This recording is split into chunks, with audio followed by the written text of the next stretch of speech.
You are living the easiest life in human history, but your ancestors, they survived a real hell on Earth for 2 million years. No streaming, no food delivery, not even knowing how to make fire.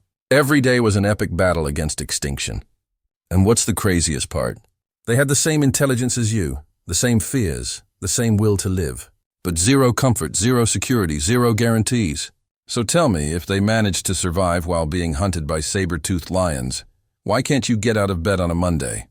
Stick around until the end, because what you're about to discover about your ancestors will blow your mind and make you question if you really have what it takes to survive. So do you think you could survive? That you have enough strength to face what your ancestors faced? Let me tell you exactly what that means. For 2 million years, that's right, 2 million, your ancestors lived in what I can only describe as a never-ending horror movie. Imagine waking up every day knowing you have a 50% chance of dying before sunset. It's not an exaggeration. It's pure statistics. While you complain that the Wi-Fi is slow, they didn't know if they would have clean water to drink. While you stress because you've run out of milk, they went days without eating. While you're afraid of a cockroach in the bathroom, they went to sleep knowing a cave bear could show up at any moment. But here's what will truly blow your mind. They had the same brain as you, the same capacity to feel pain, fear, despair, the same will to live. The difference? Zero comfort, zero security, zero guarantees. Think about it. You've probably never experienced real hunger. Hunger that hurts your stomach, that makes you think about food 24 hours a day, that leaves you too weak to walk. They lived like that constantly. You've never slept without knowing if you would wake up alive. You've never had to choose between getting warm or hiding. You've never had to decide if it's worth risking your life for a piece of rotten meat. And what's most insane? They didn't have Google to search for how to survive in the wild. They didn't have YouTube with survival tutorials. Every piece of knowledge was gained with blood, sweat, and death. Every mistake cost lives, but wait, I still haven't told you about the most desperate part of all. How they got food when there were no supermarkets, no delivery, or even agriculture. And the worst is yet to come, because now I'm going to show you what it really means to fight for survival when every meal could be your last. Your ancestors weren't hunters. They were nature's beggars. You know those street dogs that wait for food scraps? It was exactly that, but with lions and hyenas. They crawled, literally crawled, behind predators, waiting for the crumbs of a kill that wasn't theirs. Imagine the humiliation. You, with an intelligence equal to mine and yours, being forced to wait for a lion to finish eating so you can lick the bones. And when I say lick, I mean it. They would take sharp stones and scrape bones until they got that yellowish goo from the marrow. That was caviar for them. But here's what will make you sick. When there wasn't even carrion, they ate anything that moved. Earthworms, crickets, fat larvae they pulled from rotten logs, roots they tore from the ground with bleeding fingernails. Fruit so rotten you'd vomit just from the smell. And there was no such thing as, oh, this is spoiled. If it was there, you ate it. Meat with maggots? Extra protein. Fermented fruit? A special dinner. The alternative was to feel your stomach devouring itself from the inside until you passed out from weakness. But then, something revolutionary happened. They discovered that together they were lethal. They began to organize into gangs, setting ambushes, using coordinated shouts to confuse their prey. For the first time, they were no longer victims. They were predators. Now imagine the first time they managed to take down a mammoth, the explosion of euphoria, the relief of knowing they wouldn't starve that week. But also imagine the desperate pressure. That mountain of meat had to be eaten quickly. There was no refrigerator, no salt. Either you ate until you were sick or you watched everything rot. And here's what will shock you. When they killed an animal, they used literally everything. Meat, organs, blood, skin, bones, tendons, even the contents of the stomach. Wasting a small piece meant that someone in the group could die of hunger the next day. But getting food was just the beginning of the nightmare. Haven't I told you yet about the discovery that transformed them from animals into something completely different? The discovery that changed the destiny of humanity forever. But don't think they simply rubbed two stones together and that was it. No. Fire was the holy grail of survival. It was the difference between being human and being just another animal waiting to die. Imagine this. You've just gotten meat after days of hunger, but you can't cook it. You have to eat it raw, bloody, full of parasites that will slowly kill you from the inside. Your teeth can't chew properly. Your stomach can't digest it. and you still run the risk of catching diseases that will make you agonize for weeks. Now imagine the first time someone saw lightning strike a tree and it caught fire. The first time someone had the insane courage to approach those flames and realize, this can save me. The majority of clans never managed to master fire. That's right, entire groups of people, as intelligent as you and I, lived and died without ever learning to make a simple fire. For them, fire was pure magic. It was the stuff of gods. The few who could make fire became the kings of survival. They had cooked food that was easier to digest. They had light to spot predators in the darkness. They had heat so they wouldn't freeze to death. They had a weapon to scare away wild animals. But keeping the fire lit was a constant nightmare. There were no lighters, no matches. If the fire went out during the night, you could die before dawn. So they created shifts. Someone was always awake feeding the flames. Always. Letting the fire die was a death sentence for the entire group. And what's most desperate? Sometimes they carried burning torches for days, protecting that fire as if it were a baby, because it was easier to keep the fire alive than to try to make a new one. Fire wasn't just a tool. It was hope. It was the promise that maybe, just maybe, you could survive one more day. It was the difference between being prey and being a predator. The real nightmare began when the sun set, and that nightmare had a name, the night. You complain when the power goes out at home for 10 minutes. Now imagine living in total darkness for 12 hours straight, knowing that any sound could be your death approaching. Because in the Stone Age, the night wasn't just dark. It was deadly. Sleeping was literally betting your life.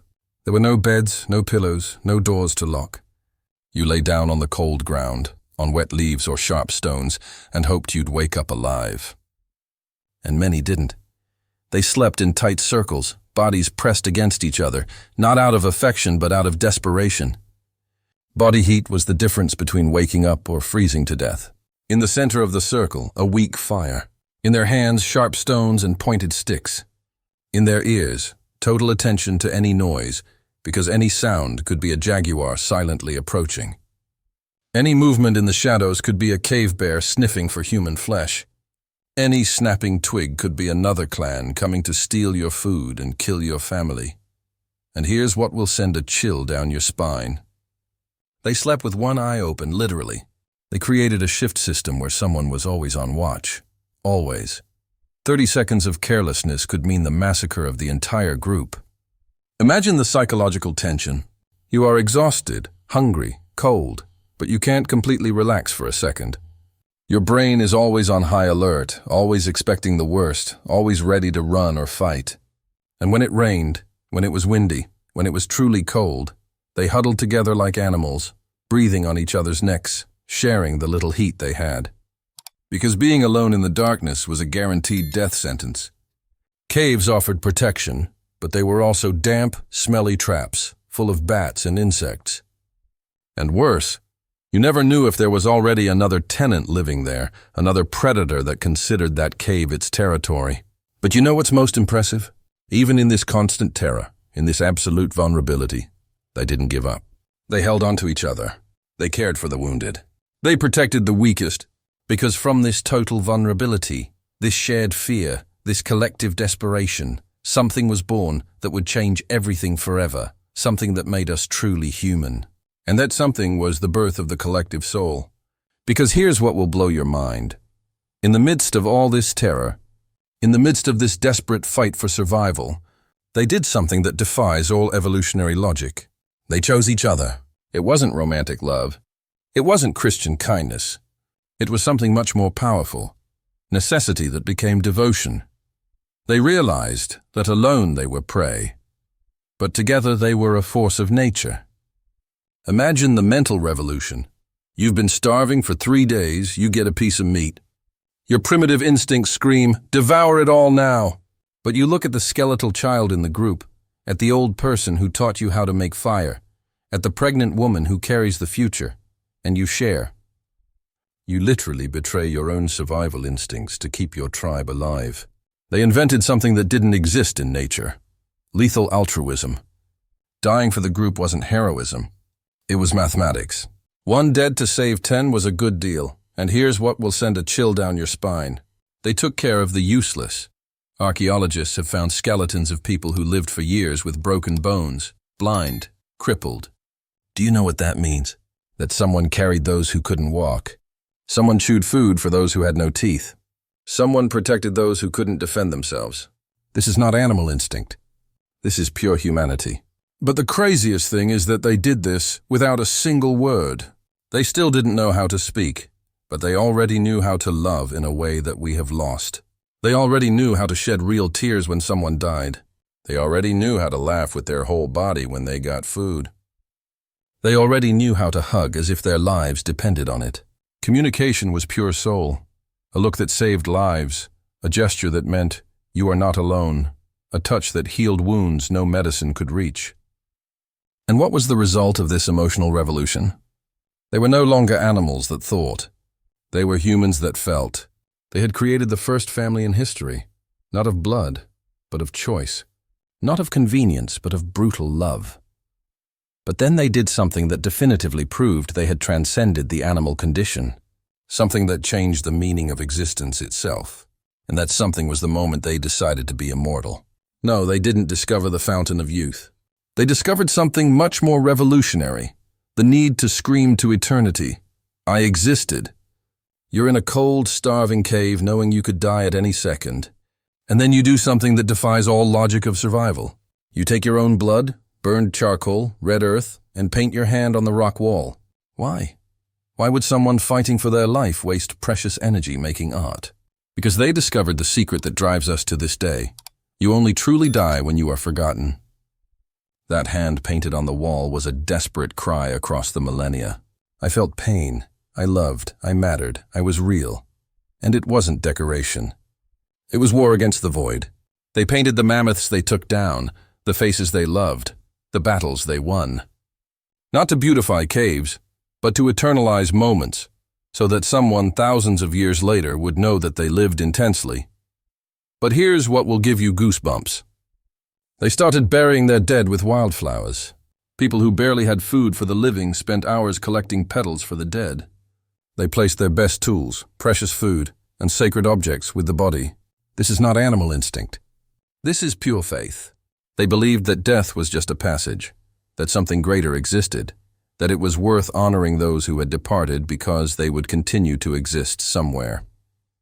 And the most impressive thing is that these paintings, these burials, these soul marks, they defeated time. 40,000 years later, archaeologists still find these painted hands and are moved by these careful burials. They achieved the impossible. They defeated death, not biologically but spiritually. Because as long as we look at those paintings and feel something in our chest, they continue to breathe through us. They invented the first religion, the first art, the first philosophy. All at once, all born from the same desperate thirst to transcend their own mortality. And here's what will blow your mind. You do the exact same thing when you post a photo, when you tell a story, when you leave a comment. You are painting your hand in the digital cave. You are screaming, "I am here." By the way, if this revelation touched you deep in your soul, if it made you rethink what it means to be alive, leave a like on this video. Because just as our ancestors left their eternal marks on the caves, you are leaving your mark here, proving that this story resonates, that it deserves to echo through time. And tell me in the comments what moment of your life you would like to paint on a wall for eternity. What would you do to be remembered? Because every word you write here is your personal cave painting. It's you saying, "I thought, I felt, I existed." If you want to discover more secrets about what made us human, subscribe to the channel and turn on the bell. Every week I unravel mysteries that will transform how you see yourself in the world. And share this video with someone who needs to remember that they carry within them the strength of millions of survivors. Because this discovery of immortality through memory brought us here, to you.